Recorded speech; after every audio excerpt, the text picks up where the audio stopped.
completely spread out. As it is, I think Wuthering Heights can probably be considered to be relatively a safe-ish map for the Terran player with that defensive posture they can adopt in the middle of the map and control the game almost from there.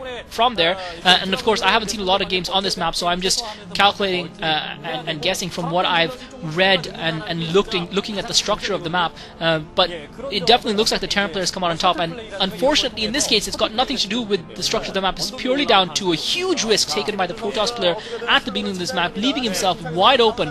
And I think we're going to settle in for a boring few minutes here because the Shuttle doesn't feel the need to try and press home any sort of severe advantage right now. He feels that he's comfortably in the lead. He just has to play a normal macro game, and it's down to the Protoss to try and do something spectacular and take a risk. And he's now gone into almost reactionary mode. He's basically said, I'm ahead. I'm going to win this game if things continue on as they are. It's up to you to do something different and stop me. What have you got? Let's see what you've got. And it's time for Shuttle to show what he's got for his team, because his team desperately need the win here. And again, I have to wonder if they're questioning the decision to have put July in that 2v2. Obviously, if that 2v2 had won, if July had won that 2v2, it would be a completely different matchup. Meanwhile, Shuttle content to just produce, Go.Go content to produce lots of ultras and just plant spider mines around the map, just harass his opponent, keep him pinned back, keep him slowed down while he continues to macro up. Observers seeming to have relatively freedom of the map, and now it looks like we're ready finally for the push. He's macroed up, he's got his 6 factories up, 2 of them machine shops, and it looks like he's finally ready to make the push. Just as, and again, a lot of credit for the timing of his attacks, and his movements have been quite precise. I'm quite reasonably impressed by Go.Go. Obviously, if he was against a better Protoss player, maybe Stork or Bisu, it would be a different game of StarCraft, or Best for that matter. But who actually he got completely hammered by earlier in the season.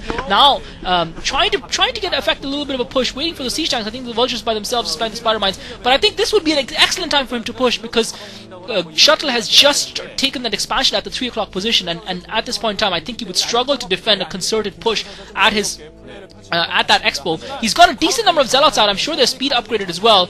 Templar archives up as well for him. So Shuttle is slightly remiss here. He is ahead. He does have a huge advantage, but he's allowing his opponent to kind of fight back into the game, going for the 9 o'clock position himself now. Go.Go continuing to macro up, still continuing to plant spider mines all over the map, and now the vulture is going to run to the dragoons. He's going to try and trap these dragoons here. If he can get some kills on these dragoons, this is going to really debilitate Go.Go further. Spider mines planted all around those dragoons, and those dragoons, most of them are going to get taken out. Decent micro by Shuttle to survive that attack. Go.Go committed a lot of his vultures there. It's not going to bother him because of his massive macro, but he's now managed to circumvent those dragoons, and he might actually be able to get in at that 3 o'clock expansion before the dragoons can get back and maybe inflict some damage. I'm really surprised as to why he just hasn't made a massive push. He's got such overwhelming weight in numbers. He could have really killed that expansion had he made a push. Obviously, he's deciding to play it safe. So unfortunately for those vultures, they're not going to find any probes waiting to be massacred by them, and they might find their retreat now cut off by the dragoons. Just managed to circumvent those dragoons and escape around the edge of the map. Shuttle now going across again for Go.Go for Shuttle, and I'm not sure what's in it. I'm guessing there would probably be a High Templar or a Dark Templar. I would guess High Templar. I'd try and get some storms off and catch those SCVs off. And looks like he is going to be dropping at the 9 o'clock position. I'm not sure what Go.Go has in the way of defenses. Nothing really. He's got an observer there. He's actually dropping DTs there, so those SCVs are going to get pulled away straight off. Comsat trying to be built at the 9 o'clock position. I don't think it really matters if he kills the Comsats there. I'm sure his opponent has more than enough Comsats. I think that's kind of almost a waste. Yes, he killed his Comsat, but it's not really too much advantage. Siege tanks now coming in, and really Go.Go has more than enough in terms of ground troops to be able to defend multiple positions. He's going to try and drop some DTs at the very least to try and do some damage to the siege tanks. Managed to kill one of the siege tanks off and picked up, so decent micro by Shuttle. That turret almost up, and obviously once that turret's up, that's going to put pay to his attempts to harass, and again, not really very effective harass, I have to say. And now this game has really, I'm afraid, descended to mediocrity. Neither player having the class to really push ahead and finish the game. Both players macroing up and trying to establish a stronger advantage. I think Go.Go had enough of an army to make a big push and finish this game a while back. He decided not to do so, and he's allowed Shuttle to have a glimmer of hope in this game. Shuttle now trying to take the expansion at the 4 o'clock position. Meanwhile, he's just trying to clear out the spider mines across the middle of the map to allow himself to have maximum mobility, so he's not too limited.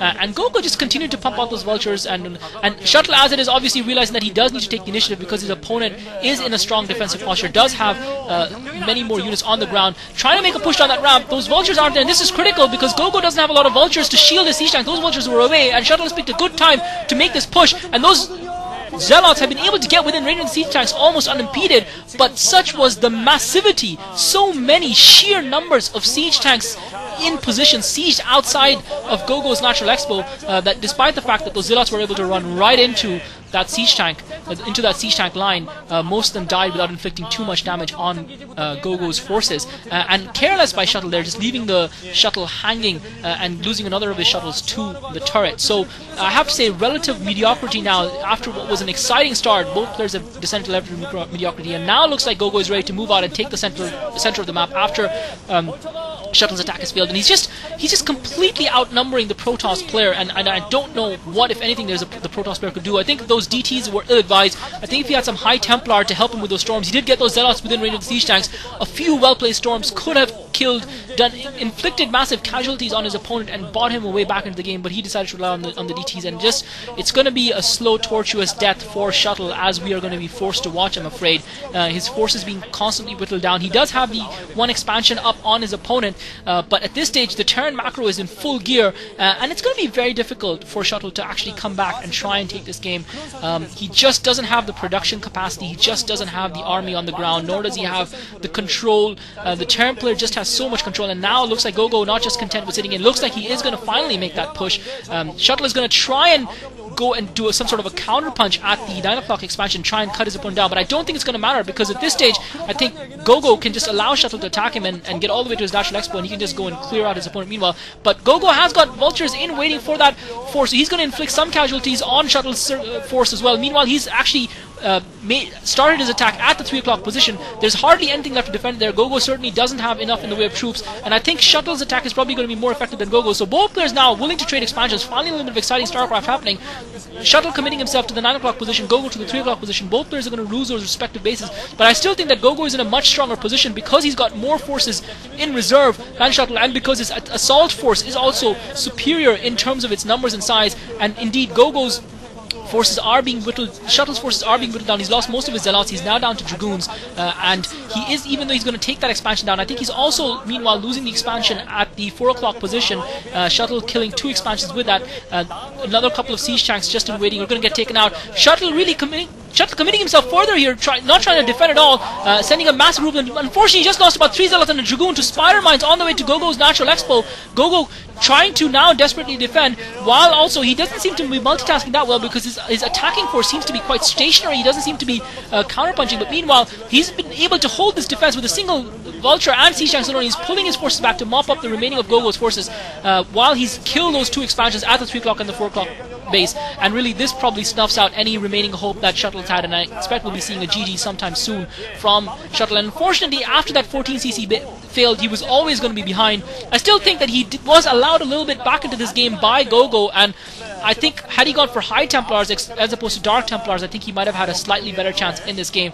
But a Terran unchecked with 2 gas early in the game, with a Protoss only stuck on 1 gas, there was only really going to be one outcome here, and those DTs running into massive spider mines. One of the DTs managed to make it out alive. He's not really going to inflict any serious damage on his opponent, and meanwhile Shuttle's economy has been ripped to shreds. Lone DT surviving for Go.Go, and that should get taken out, and it's just a question of time. Go.Go just needs to push ahead and finish this game, and I think Arbiter, surprisingly enough, I didn't see that coming out for Shuttle. I don't think he's going to have enough energy in that Arbiter to really be able to do much. Obviously Go.Go hasn't produced any Goliaths, but it should be an easy matter for him to do that.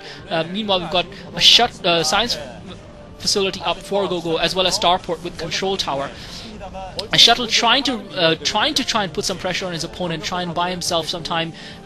Really, there's nothing he can do. He's lost those expansions. He's not going to be able to take them back, and now he's going to run straight into the battering turn wall and try and batter the door down. But he's not going to be able to do that. That Arbiter just sitting there on top of the turret, and I'm not sure what it was doing there, but GG from Go.Go. Defeated comprehensively, comfortable victory for... GG by Shuttle, comfortable victory for Go.Go in the end. Very one-sided contest that, and it does give OGN a significant 3-1 lead, making the next match in this best of 7 playoff a must-win for STX Seoul. This is Klazart. Thanks for listening.